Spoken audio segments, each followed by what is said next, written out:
Hey guys, welcome back. Today I decided to film a video for beginners. I just thought maybe for some of my new subscribers or maybe some of my subscribers that are beginners that are new that haven't seen all my tutorials, I just thought that this would be a really helpful video. I'm just going to be showing you guys like what basic eyeshadow brushes you're going to need, what basic eyeshadow colors you need to create like a basic eyeshadow look. And with these techniques, you can build from them. You can change and use different eyeshadow colors and get different eyeshadow looks. But these are just the basics. So if you guys would like to see how to do this, just keep on watching and I'm going to go ahead and get into the tutorial. The very first thing that you're going to want to do before you apply your eyeshadows is you're going to want to go in with an eyeshadow primer or like an eyeshadow base. And a lot of different companies and brands make eyeshadow primers. And the reason why you want to put an eyeshadow primer down is it's going to keep your eyeshadows from creasing. And it's also going to help your eyeshadows to last all day long and to help them look more vibrant. Now, my favorite eyeshadow primer that I like to use is actually a drugstore eyeshadow primer. And this is the Milani eyeshadow primer. So I'm just going to go ahead and put this down all over my lid. And also whenever you put the primer on your eyelids, you don't want to have like any foundation or anything like that on your eyelids. You just want to have like a bare eyelid. So you just want to put a little bit, though it's probably a little bit too much. I can just use it on both sides of my eyes. But you want to blend this in all the way from your lash line all the way up to your brow bone. So your whole eyelid space, you want to put this eyeshadow primer down. And then there's going to be 5 basic eyeshadow brushes that you'll need to just create like a basic eyeshadow look. First, you're going to need like a flat shader brush, or you could also use like a concealer brush.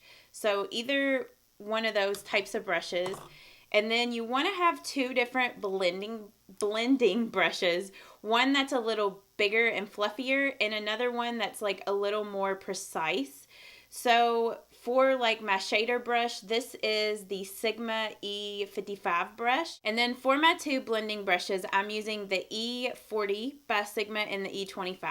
So the E40 is the larger, fluffier one, and the more precise one is the E25. You want to get a pencil type of brush like this.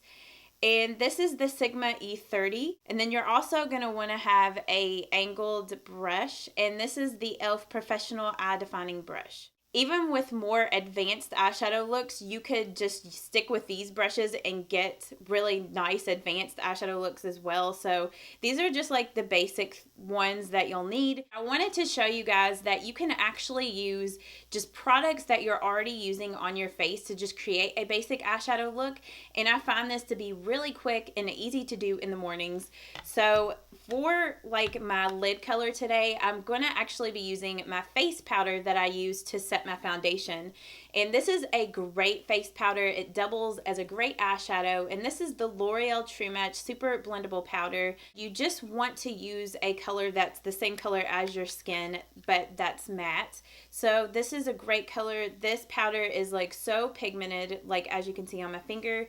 So I'm just going to use this color all over my eyelid, and I'm going to be using my Sigma E55 shading brush. So you just want to use your shading brush to place this color all over the eyelid. And whenever you go to apply your eyeshadow, you want to use patting motions like this instead of swiping motions. The patting motions will just help the color to go on the most opaque, and it will also help with eyeshadow fallout. And if you don't know what eyeshadow fallout is, I'm sure you guys know, but it's like when you get flecks of the eyeshadow here on your under eye area. So the patting will help to prevent that. So I'm just patting that on both of my eyelids. So for your crease color, you're just going to want to use a color that is several shades darker than your skin tone, and it can be either a warm color or a cool color. Just depends on, you know, what you like. Most of the times warm crease colors look better. And there's a couple of different things that you could use besides eyeshadows for your crease color. So one thing that I like to use is just like whatever bronzer I'm using that day, I like to go in and use that as my crease color. So this bronzer here, which is the NYC Smooth Skin Bronzing Face Powder in the color Sunny, is a great color for that. It's just a matte warm tone brown. Or sometimes I like to go in with my Wet n Wild Ticket to Brazil bronzer as my crease color. Another great product which I would highly recommend and that I'm going to be using today is the Milani Brow Fix Brow Kit. This thing is awesome because you can use it for your brows or also for your eyeshadow. And I'm going to be using these colors today to create the rest of the eyeshadow look. So for my crease color, I'm going to go in with this middle brown. And as you can tell, it is a couple of shades darker than the powder that I use. So that just kind of gives you some different options on what to choose to use as a mid-tone crease color, because I know at the drugstore it can be a little tough to figure out what to use, because you definitely want to use a matte color. You don't want to use like a shimmery color for this. And I'm just going to go in with my Sigma E40 blending brush. It's the larger fluffy brush. I'm going to get some of this brown, tap off the excess, and then I'm just going to blend this in the crease. And whenever you go to blend this in the crease, you don't want to put this brush downward. You want to put it upward like this, so it blends above where you put that lid color. And you're just going to use circular motions like this and windshield wiper motions to blend this color into the crease. And you can always grab a little bit more of that color onto the brush to intensify the crease color. So next I'm just going to take my pencil E30 brush by Sigma. I'm going to get some more of this brown color that we put in the crease. And I'm just going to run this color here on the lower lash line, just connecting up top where I put it in the crease. And this is just going to help to bring the look together and to help to define the lower lash line. You could totally skip this if you didn't want anything on your lower lash line. But I just really think this brings the whole look together whenever you do this with the basic eyeshadow look. Then for your highlight, you're going to want to use like a shimmery flesh tone color. So like I like to use my shimmer just highlight color in this Milani Brow Fix Brow Kit. I think it is really beautiful. It's one of my all-time favorite highlight colors. Like as you can see, it is super pigmented. You could also use whatever highlight you were going to use that day. So whatever product you were going to use to highlight your face. So like whenever I use my NYX Highlight and Contour Pro palette, I'll go in with this shimmery highlight shade sometimes. Or just whatever highlight color I'm using, that's what I'll use on my brow bone. And I'm going to use my e.l.f. Professional Eye Defining Eye Brush. And this is the angled brush. And the reason why I like to use an angled brush to put my highlight color on is just because since it's angled, it fits really nice under your brow bone. And if you didn't like shimmery colors, you could just go in with the same flesh tone color that you used on your eyelid as your brow bone highlight.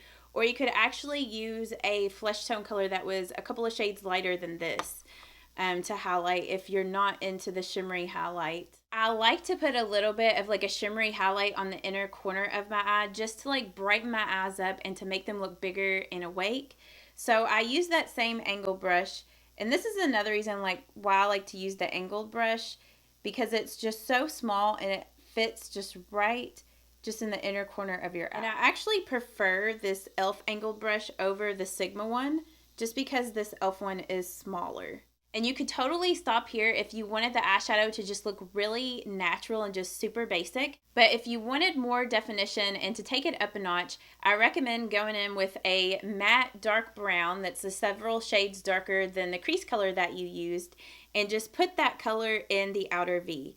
So the way that I go about doing this, I like to go in with a more precise blending brush, and this is the Sigma E25 blending brush. As you can see, like it looks just as fluffy as the other brush that I used, but if you turn the brush to the side, it's a little pinched. So it makes the brush a little more precise whenever you go to apply the eyeshadow. If you wanted something super precise, you could always go in with like the pencil brush, which I'll show you two different ways to go in to do your outer V. So this way here is not as precise, and I'm just going in with the E25 blending brush, getting some of this matte dark brown color, and I'm just going to work this in the outer V. So in little circular motions, I'm just going to go like this, and then I am going to take it up into the crease like this. And you just want to do this until it just looks really nicely blended. And I also bring a little bit of this color too here on the lower lash line. So as you can see, that just kind of helps to open up your eyes even more, make your eyes look bigger, more defined. And then if you wanted a more precise looking outer V, you could go in with your pencil brush, get some of the dark color on this brush, and then just shape out your outer V. So what I do is I just kind of draw from the lower lash line to here, and then I'll just go in towards the crease like this. And then after I get this drawn in, like really precise looking, then I'll go in with the E25 blending brush that I just used like on the other side and just blend out the line so it doesn't look as harsh, but so it still looks defined. And then I'll also take some more of this color and bring it down here on the lower lash line. So then I'm just going to go like in little circular motions and just lightly go over that color and just blend it out, just so it's blended and doesn't have any harsh lines. So as you can see, like this side here is a little more defined and this side here is like a little more smoky. So that will kind of give you two different ways to go about doing your outer V area. So I went ahead and did my eyeliner and mascara. I was reviewing some new products today from L'Oreal, this Voluminous Feline Noir Mascara and this Voluminous Liner Noir liquid liner. So that's why I didn't show that step in this video. If you're curious on how I go about doing my winged eyeliner, I'll link some of my tutorials that I've done winged eyeliner in down below. But I hope that if you're a beginner that this was helpful for you. These are just like the basic eyeshadows and techniques that you'll need to know to do like a basic eyeshadow look or even advanced eyeshadow looks. These are just great techniques. So yeah, if you guys did find this helpful, give it a thumbs up and I will see you all in my next video. Bye-bye.